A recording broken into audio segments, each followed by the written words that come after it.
네, 건축법의 핵심 용어 36번째는 건축법상 피난 규정에 대해서 정리하겠습니다. 자, 우리가 이제 건축물 내에서 화재가 났을 때 굉장히 위험하죠. 연기가 차고 화염 때문에. 그런 거에 대비하기 위해서 안전하게 건물을 대피할 수 있는 관련 규정들이 있습니다. 자, 피난 규정은 내용이 좀 많아서 1번하고 2번으로 나눠서 정리해 보시고 시험 문제, 기출 문제 풀어보도록 하겠습니다.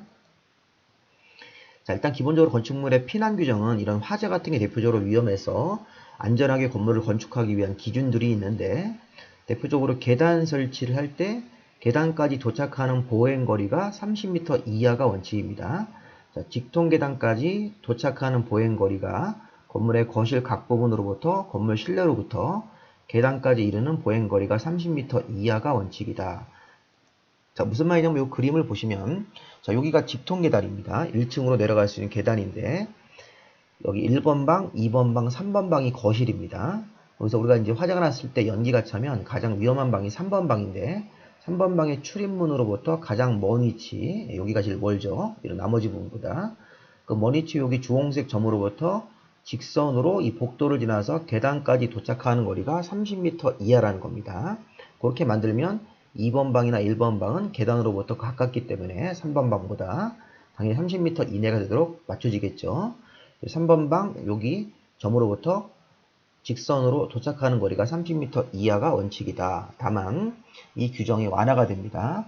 자, 건축물을 안전하게 지었을 때, 자, 이 노란색 건축물의 주요 구조부가 내화 구조나 또는 불연 재료로 안전하게 건축했을 때는, 자, 직통 계단까지 보행 거리가 50m 이하가 되도록 계단까지 거리를 멀리할 수 있다. 그리고 자, 주요 구조부가 내화나 불연 재료로 지은 건물이 16층 이상 공동주택일 때는 16층 이상층 부분에 대해서는 계단까지 도착하는 보행거리가 40m 이하가 되도록 할 수도 있으니까 이런 내용들이 보행거리 30m 이하가 완화되는 규정들입니다. 한번 읽어보시고, 자, 이번에는 피난계단의 설치. 자, 건축물의 직통계단을 안전한 형태의 피난계단으로 만들어라, 이런 얘기인데, 자, 우리 5층 이상층하고 지하 2층, 이하 2층은 화재가 났을 때 좀 위험한 층이죠. 이런 경우에 직통계단 만들었을 때는 피난계단 또는 특별 피난계단으로 설치를 해야 된다. 다만 건축물의 주요 구조부가 내화 구조로 되어 있고, 자, 5층 이상의 층의 면적이 200제곱미터 이하이든지 또 5층 이상의 층의 바닥 면적 200제곱미터 이내마다 방화구역으로 구획이 되어 있을 때는, 상대적으로 규모가 작거나 200제곱미터보다 방화구역으로 구획되어 있을 때는 5층 이상의 층이 여기 피난계단으로 하지 아니할 수도 있다. 이런 예외인데, 자, 예외보다는 여기 일단 기본적인 원칙을 중심으로 보세요. 5층 이상의 층, 지하 2층 이하인 층은 화재가 났을 때 위험한 층이기 때문에 직통계단을 안전한 피난계단 형태나 특별 피난계단 형태로 설치된다. 자, 우리가 피난계단은 연기가 들어오는 거를 일부 차단할 수 있죠. 우리 보통 계단 들어가실 때 건물에서 아무런 출입문 없이 바로 계단이 나오면 이게 직통계단이고, 그 다음에 방화문 같은 철문을 열고 들어갔을 때 계단을 만나면 이게 피난계단입니다. 그럼 특별 피난계단은 계단으로 들어가기 위해서 방화문을 열고 들어가서 한 번 더 방화문이 나옵니다. 추가로 방화문이 나와서 그걸 한 번 더 열고 들어가시면 특별 피난계단 형태가 되는 거기 때문에 화염이 차단되죠. 화염하고 연기가 차단되는 형태가 되는 겁니다. 그러니까 피난계단, 특별 피난계단도 한번 생각해 보시고, 이런 층 이상, 지하 2층 이하인 층에서는 직통계단을 이런 형태로 해야 된다. 이렇게. 자, 그 다음에 5개 피난계단. 자, 건물 외벽에다가 5개 피난계단, 직통계단 이외에 5개에다가 건물 외벽에다가 철제 같은 거로 피난계단을 한 번 더 만들어야 되는 건물이 있는데, 자, 요게 기출문제에 나왔던 질문입니다. 자, 건물의 3층 이상의 층이 다음의 용도로 쓸 때, 자, 여기 보시면 사람들이 많이 모이는 거, 공연장, 여기 추가적으로 공연장이 있고 주점이 있습니다. 자, 여기 집회장이 있습니다. 집회장 같은 게 예식장 같은 건데, 3층 이상의 층에 사람들이 많이 모이는 건물 4개가 있다는 겁니다. 자, 여기 판매시설은 들어가지 않습니다. 판매시설 같은 백화점이나 이마트 같은 건 들어가지 않습니다. 그게 기출문제입니다. 3층 이상의 층에 공연장이 있다. 음악 공연장이 사이즈가 300 이상 500 미만이고 이 정도. 문화 및 집회 중에 공연장은 이 500보다 사이즈가 큰 걸 말하는 겁니다. 500 이상입니다. 그래서 이종근생인 공연장으로 300 이상 500 미만. 문화 및 집회의 공연장은 이 사이즈가 500 이상, 위락설종 주점이 300제곱미터 이상, 이런 규모의 공연장이나 주점이 3층 이상에 있으면 건물 외벽에 5개 피난 계단을 만들어야 되고, 또 집회장 같은 거 예식장도 1000제곱미터 이상의 사이즈로 3층 이상에 있을 때는 5개 피난 계단을 만들어야 되는데, 중요한 거는 여기에 판매시설은 들어가지 않습니다. 판매시설이라든가 숙박시설은 들어가지 않기 때문에 공연장, 위락설 중 주점, 집회장 이렇게 눈으로 보십시오. 사이즈는 참고고, 공연장, 주점, 집회장이 3층 이상에 있을 때는 5개 피난 계단인데 여기에 숙박시설 같은 거 들어가지 않는다. 판매시설 같은 것도 들어가지 않습니다. 숙박이나 판매는 들어가지 않는다. 자, 난간 설치 의무, 이것도 기출문제 나왔던 겁니다. 이따 확인해 보시고, 옥상 광장, 옥상이라고 생각하시면 돼요. 옥상.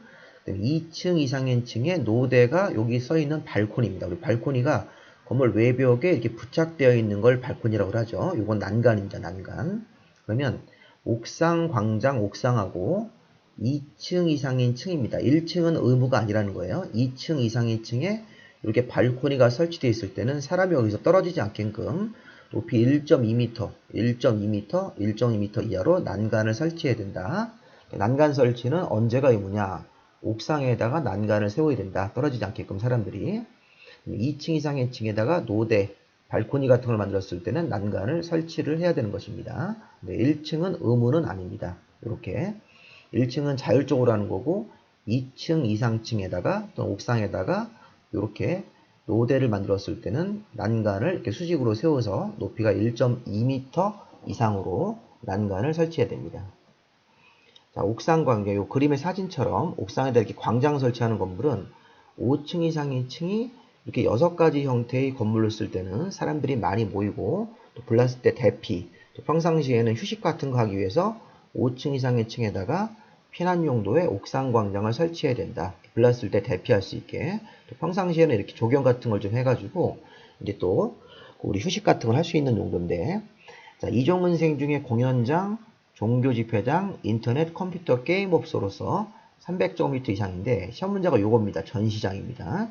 자, 전시장이나 동식물원은 5층 이상의 층에 설치가 되었더라도 옥상 광장 대상이 아니다. 종교시설, 교회, 판매시설, 백화점, 위락시설 중에 주점, 장례시설 같은 게 5층 이상에 있었을 때는 사람들이 지상으로 내려가기보다는 옥상에서 대피할 수 있게끔. 그래서 우리 공연장 300 이상, 문화 및 집회 같은 것들도 우리 뭐 예식장, 공연장인데 전시장이나 동식물원은 옥상 광장 대상이 아니다. 5층 이상에 설치가 됐더라도 문화 및 집회 중에서 공연장하고 집회장, 예식장은 들어가는데 전시장이나 동식물원은 제외한다. 그 밖에 종교, 판매, 위락시설 중 주점, 장례시설이 5층 이상에 있었을 때는 옥상에다 광장 만들어야 되고, 자, 외부 공간 설치는, 자, 여기가 지하, 자, 여기가 1층이 지상이고, 여기가 1층이고, 자, 여기가 지하입니다, 지하. 그래서 지하에서 이렇게 불났을 때는 여기 나와서 천정이 개방된 공간을 따로 만드셔야 됩니다. 자, 이거는 바닥 면적 합계가 3000제곱미터 이상의 공연장, 우리 음악 공연장, 집회장 같은 거는 예식장입니다. 관람장이면 우리 운동시설 같은 거, 전시장 같은 것도 있죠. 자, 이런 것들이 지하에 있을 때 3층 이상, 3000제곱미터 이상으로 이렇게 4가지 형태의 건물이 지하에 설치되면 불이 났을 때 지하에서 바로 지상 계단으로 이렇게 올라가가지고 대피할 수 있게끔 천정이 개방된 지하 공간을 만들어야 된다. 이런 식으로 3000제곱미터 이상 공연, 집회장, 예식장, 관람장, 운동시설 같은 것들, 전시장 이런 경우는 천정이 개방된 외부 공간을 사진처럼 만들어야 합니다. 자, 헬리포트가 제일 중요합니다. 자, 헬리포트는 11층 이상 건물로서 11층 이상 부분의 면적 합계가 10,000제곱미터 이상이면, 자, 이게 무슨 말입니까? 11층 이상 건물이니까 15층짜리 건물 생각하시면 돼요. 그럼 11층, 12, 13, 14층, 15층까지 11층 이상 부분이 5개가 있는데 각 층 면적이 2000씩입니다. 그러니까 이걸 모두 합하시는 겁니다. 11층 이상 건물이고 11층 이상 부분의 층의 면적을 모두 합했을 때 10,000제곱미터 이상이 나오면 지붕이 평평한 지붕일 때 헬리포트를 의무적으로 만들어야 되고, 지붕이 경사 지붕일 때는 대피 공간을 만들어야 된다. 11층 이상이고 11층 이상 부분의 각 층 면적을 모두 합쳐서 10,000제곱미터 이상 조건이 맞으면 평지붕일 때 헬리포트를 만들어야 되고, 경사 지붕일 때는 대피 공간을 만들어야 됩니다. 자, 이제 우리 문제 한번 풀어보겠습니다. 내용이 조금 어렵죠? 자, 피난서류에 관한 설명이다. 옳은 것은, 자, 3층에다가 노대 설치했을 때는 1.2m 이상 높이로 난간 설치하는 거 맞네요. 아까 제가 옥상 광장하고 2층 이상인 층의 외벽에다가 노대를 설치했을 때는 이게 이슬 노자고, 요게 이제 대자가 이슬이 맺히는 그런 공간이다. 이런 뜻입니다. 이런 식으로 해석하셔서 3층이면 2층 이상에 들어가기 때문에 난간 설치 의무가 맞습니다. 자, 두 번째, 건축물 5층이 전시장으로 쓸 때, 잠깐 5층이 전시장으로 쓸 때는 옥상 광장 설치하는 대상에서 제외되어 있었습니다. 문화 및 집회 중에 전시장하고 동식물원은 제외니까 우리 앞에서 보신 거 확인해 보시기 바랍니다. 네, 3번이 헬리포트인데 2번 틀렸어요. 5층에 전시장 용도로 쓸 때는 옥상 광장 설치 대상은 아니다. 자, 우리 헬리포트는 3번에 11층 이상 건물이기 때문에 이건 맞는데 11층 이상층에 면적 합계가 10,000제곱미터 이상일 때 옥상에다 헬리포트 의무이기 때문에 이 조건이 안 맞죠. 자, 바닥 면적이 3,000제곱미터 이상의 전시장 이런 거를 지하에 설치했을 때는 지하에서 나와가지고 천정이 개방된 공간이 있어야 되는 겁니다. 3,000제곱미터 이상부터니까 틀렸고, 그 다음에 우리가 5개 피난 계단을 만들 때는 우리 공연장, 주점 이런 것들인데, 자, 여기 보시면 5층에 여기 판매가 있을 때 판매는 5개 피난 계단 설치한 대상이 아니었었죠. 앞에 설명한 거 있으니까 관련 좀 보셔가지고 이 판매 말고 우리 공연장이나 전시장 같은 것들 이런 것들이 기본적으로 그거 보시면 이 판매해설은 5개 피난 계단 대상이 아니다 이렇게 보시면 되겠습니다. 자, 이렇게 마무리하시고 여러분 합격을 진심으로 기원하면서 열심히 공부를 하셔야 됩니다. 공법은 가급적이면 도선 가서 공부하십시오. 여기까지 마무리하겠습니다.